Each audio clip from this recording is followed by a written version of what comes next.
जनसङ्ख्या मन्त्रालयको कोभिड-19 सम्बन्धी नियमित प्रेस ब्रिफिङमा स्वागत छ। म प्राध्यापक डाक्टर जागेश्वर गौतम।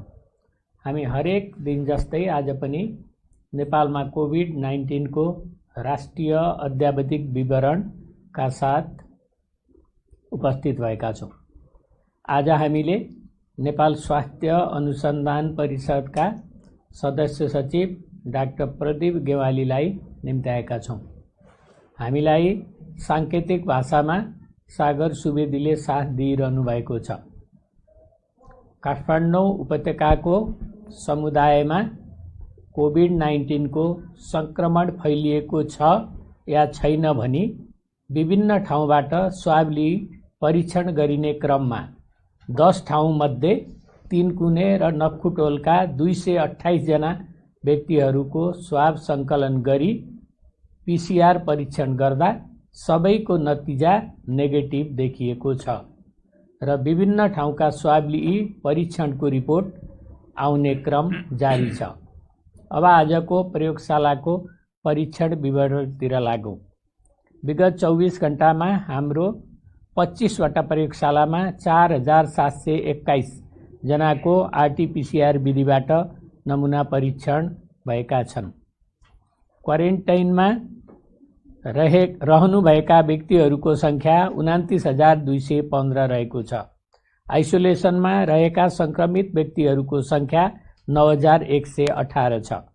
कोभिड-19बाट सङ्क्रमण मुक्त भई गत 24 घण्टामा डिस्चार्ज हुनेहरूमा जम्मा 264 र आजसम्म डिस्चार्ज हुनुहुने 6,811 हुनुहुन्छ। उहाँहरूको उपचार तथा हेरचाहमा अहोरात्र खटिनु भएका चिकित्सकहरू, नर्सहरू, स्वास्थ्यकर्मी तथा अन्य सहयोगी शुभेच्छुकहरूलाई हार्दिक धन्यवाद दिन चाहन्छौँ।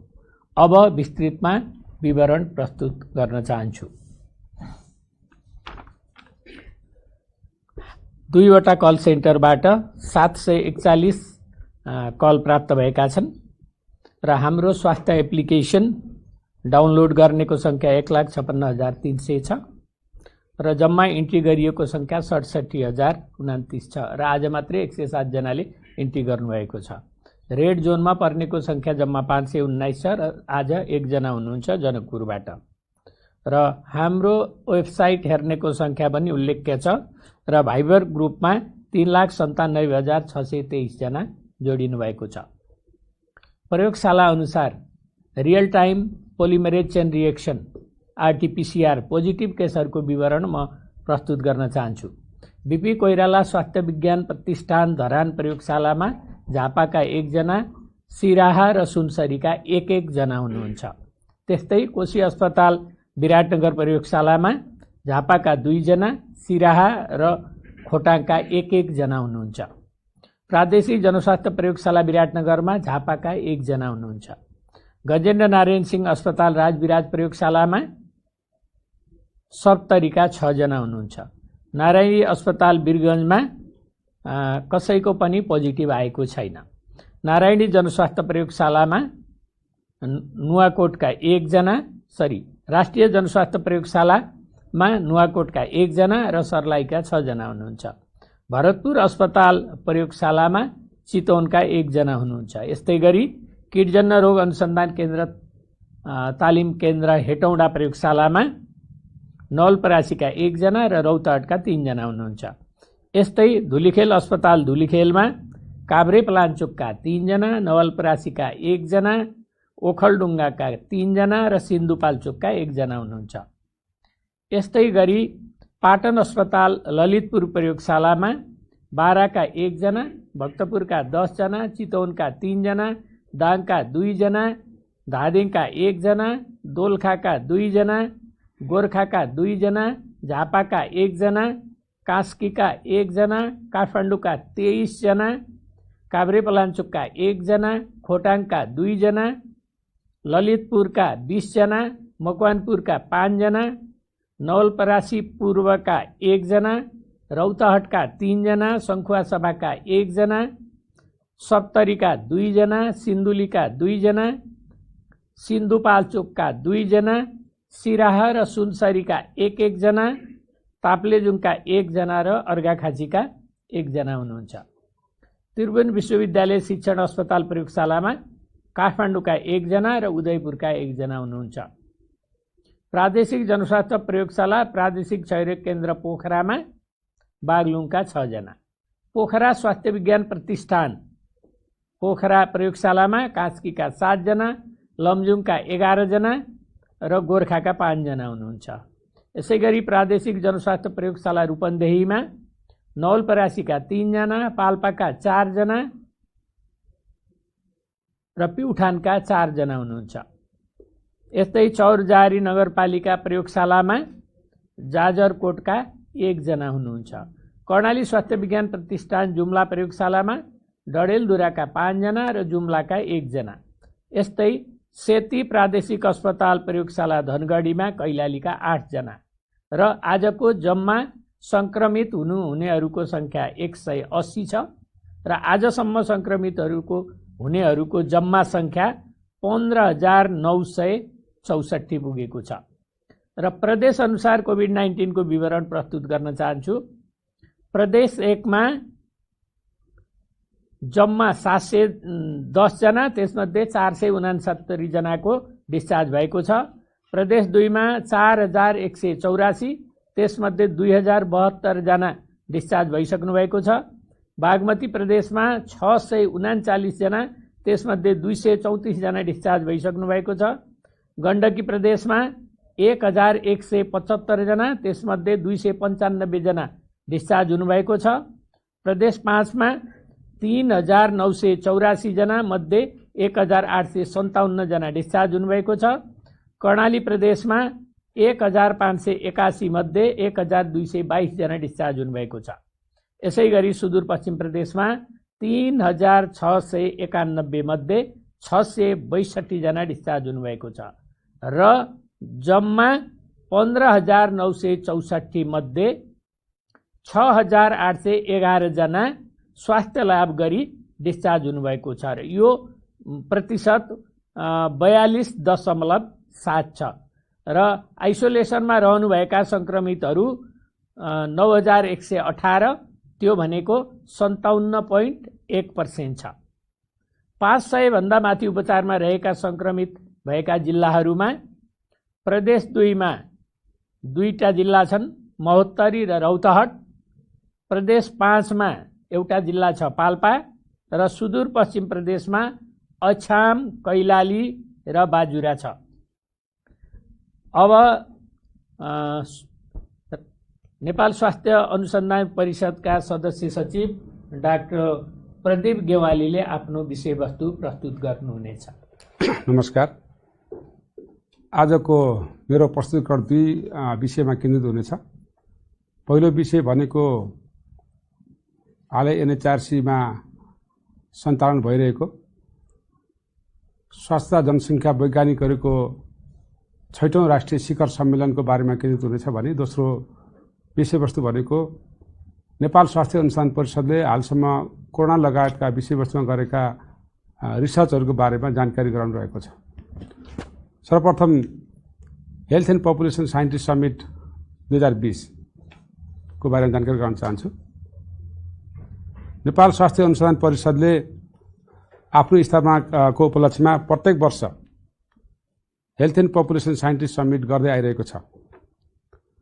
उक्त शिखर सम्मेलन यही मिति 2070 साल आषाढ 22 र 23 गतेका दिन परिषदको कार्यालय भवनबाटै भर्चुअल रूपमा भइरहेको जानकारी गराउँदछु। हरेक वर्ष 10 देखि 12 अप्रिल जुन चाहिँ NHRC को स्थापना दिवस हो, त्यसमा मनाउँदै आइरहेको सम्मेलन यस वर्ष कोभिड-19 को महामारीको कारण स्थगित हुन गएको थियो। सम्मेलनको प्रमुख उद्देश्य स्वदेश तथा विदेशमा रहनुभएका स्वास्थ्य जनसङ्ख्या अनुसन्धानकर्ताहरू, नीति निर्माणकर्ताहरू र विकासका साझेदारी संस्थाहरूलाई सङ्गम गराई उहाँहरूको विज्ञताको उच्च सम्मान गर्दै तथ्यमा आधारित नीति निर्माण गर्न तथा दिन प्रतिदिन बढ्दै गएका जनस्वास्थ्यका सवालहरूको अन्तर्विषयक अनुसन्धानद्वारा सम्बोधन गर्न मार्ग निर्देश गरिरहेको छ। यस सम्मेलनका लागि जनस्वास्थ्यसँग सम्बन्धित 262 वटा अनुसन्धानका एब्स्ट्र्याक्टहरू प्राप्त भएका थिए। प्राप्त एब्स्ट्र्याक्टहरूलाई साइन्टिफिक कमिटीले तयार पारेका मापदण्ड अनुरूप कोभिड-19 लगायत अन्य विभिन्न विधाहरू जस्तै स्वास्थ्य क्षमता र विकास, नसर्ने रोगहरू, मातृ शिशु स्वास्थ्य, किशोर किशोरी स्वास्थ्य, मानसिक स्वास्थ्य, सरुवा रोग, जैविक बायोमेडिकल स्वास्थ्य र स्वास्थ्य सूचना, त्यस्तै स्वास्थ्य प्रणाली, हेल्थ इकोनोमिक्स तथा फाइनेन्सिङ र स्वास्थ्य सम्वर्धन, प्रविधि र आवश्यक मेडिकल उत्पादन जस्ता विषयवस्तुहरूमा जम्मा 86 वटा एब्स्ट्र्याक्टहरू छनौट भएका थिए। ती मध्येबाट 32 वटाको मौखिक प्रस्तुतिकरण ओरल प्रेजेन्टेसन तथा 54 वटाको पोस्टर प्रेजेन्टेसन हुनेछ। उक्त शिखर सम्मेलनको उद्घाटनको अध्यक्षता नेपाल स्वास्थ्य अनुसन्धान परिषदका अध्यक्ष प्राध्यापक डाक्टर अञ्जनी कुमार झाज्यूले गर्नुभएको थियो भने माननीय स्वास्थ्य जनसङ्ख्या मन्त्री श्री भानुभक्त ढकालज्यूले यसको प्रमुखता ग्रहण गर्नुभएको थियो। त्यस्तै गरी सम्माननीय प्रधानमन्त्री केपी शर्मा ओलीज्यूबाट यसको लागि शुभकामना सन्देश प्राप्त भएको थियो। परिषदका कार्यकारी प्रमुख डाक्टर प्रदीप गेवालीले उपस्थित सम्पूर्ण महानुभावहरूलाई स्वागत गर्दै सम्मेलन तथा परिषदको कार्यहरूबारे जानकारी गराउनुभएको थियो।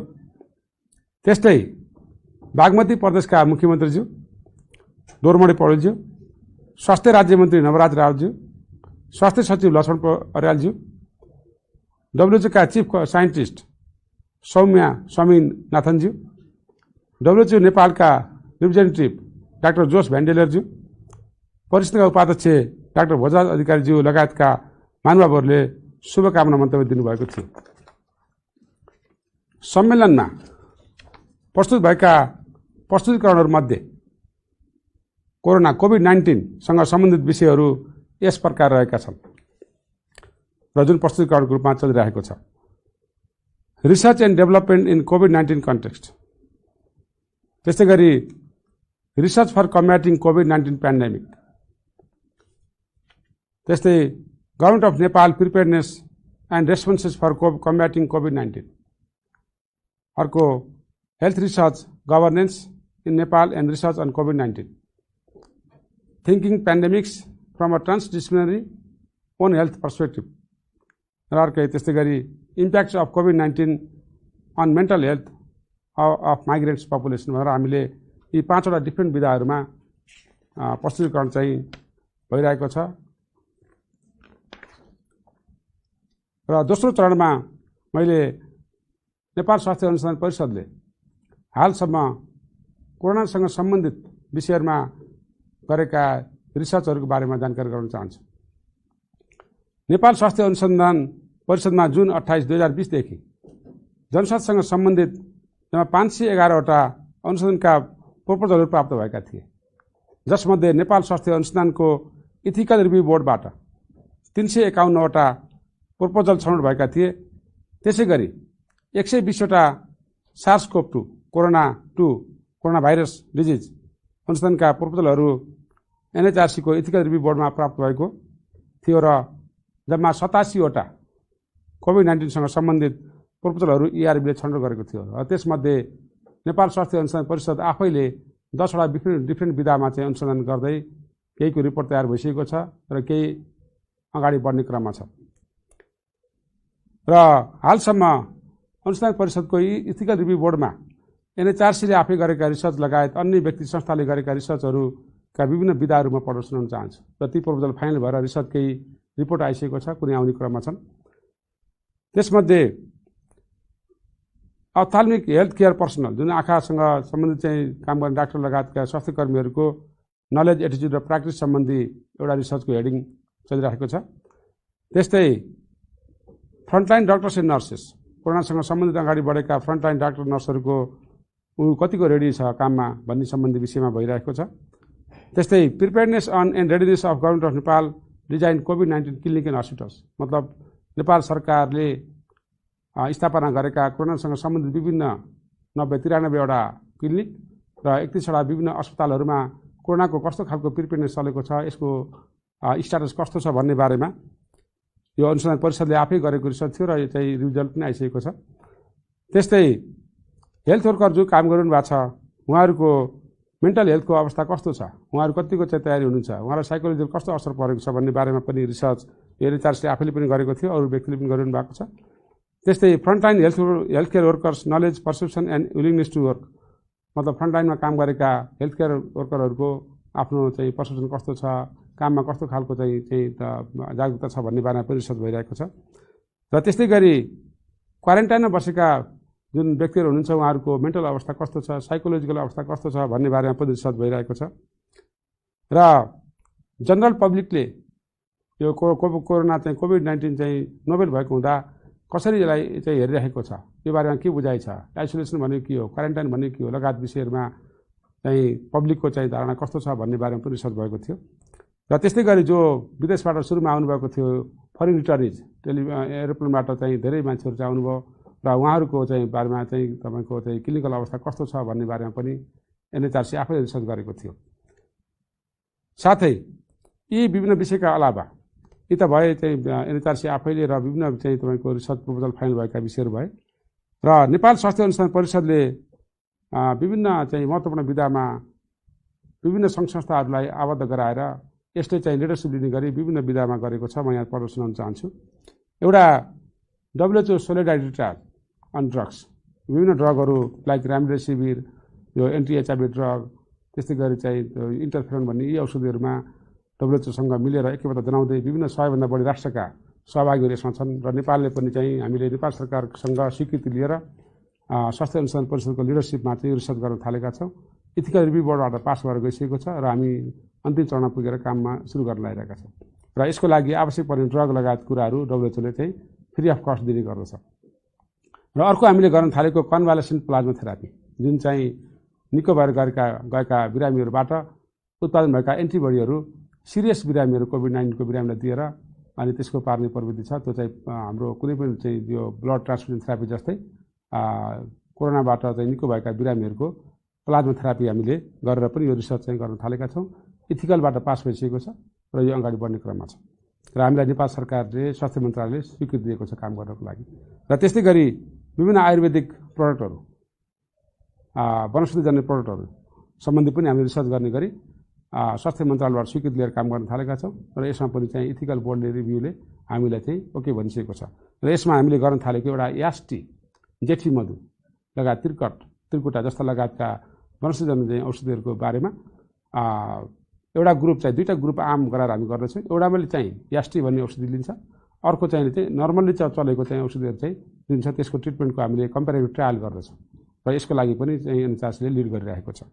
र त्यस्तै गरी अर्को महत्त्वपूर्ण कुरा, NHRCले आफैले स्वास्थ्य मन्त्रालयको स्वीकृति लिएर कोभिड-19सँग सम्बन्धित जिन सिक्वेन्सिङ सम्बन्धी स्टडी अगाडि बढाइरहेको छ र हामीले यसलाई 3टा डिफ्रेन्ट क्लस्टरमा राखेर स्टडी गर्न थालेका छौँ।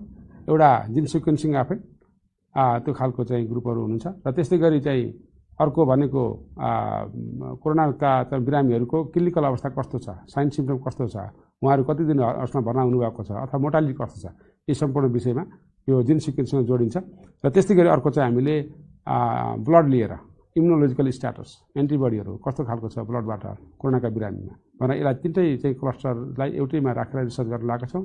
यसमा चाहिँ NPHL, ADCD, विश्वविद्यालय जस्तै काठमाडौँ युनिभर्सिटी अथवा धरान र कोभिड डिजाइनेटेड हस्पिटलहरू सम्पूर्णको सहभागितामा हामीले मिलेर यो सोलिडारिटी ट्रायल, कन्भर्सेन्ट प्लाज्मा थेरापी र जिन सिक्वेन्सिङ लगायतका स्टडीहरू NHRCको लिडरसिपमा गर्दछौँ। र यति भन्दै धन्यवाद दिन चाहन्छु। धन्यवाद। हस्, धन्यवाद छ डाक्टर प्रदीप गेवालीलाई। विश्वमा हरेक 40 सेकेन्डमा आत्महत्याको कारण एक व्यक्तिको ज्यान गइरहेको छ। नेपालमा पनि गत 3 महिनामा आत्महत्याबाट ज्यान गुमाउनेहरूको सङ्ख्या बढ्दै गएको देखिएको छ। आजभोलि आत्महत्याको सङ्ख्या दिनदिनै बढ्दै गएको हामीले यस अघि पनि भनिरहेका छौँ। पछिल्लो 1 हप्तामा 2 महिलाले आत्महत्या गर्दा फेसबुकमा लाइभ गरेको कुरामा स्वास्थ्य तथा जनसङ्ख्या मन्त्रालयको ध्यानाकर्षण भएको छ।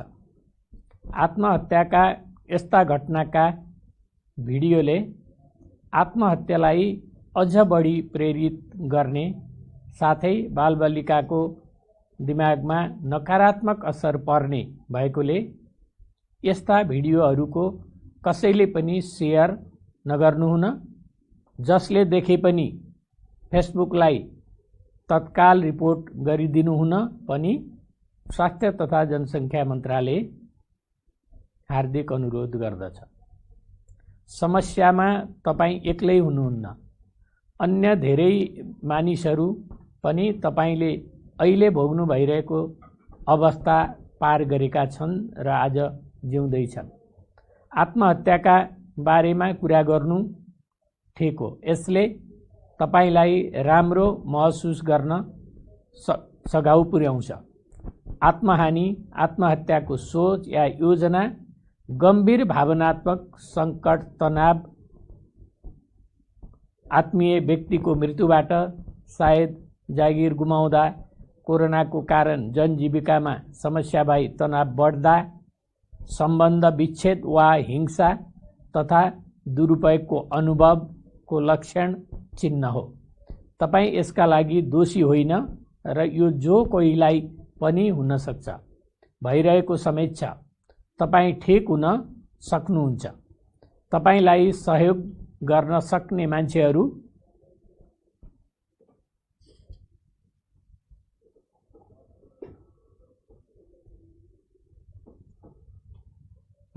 पनि हुन सक्छन्।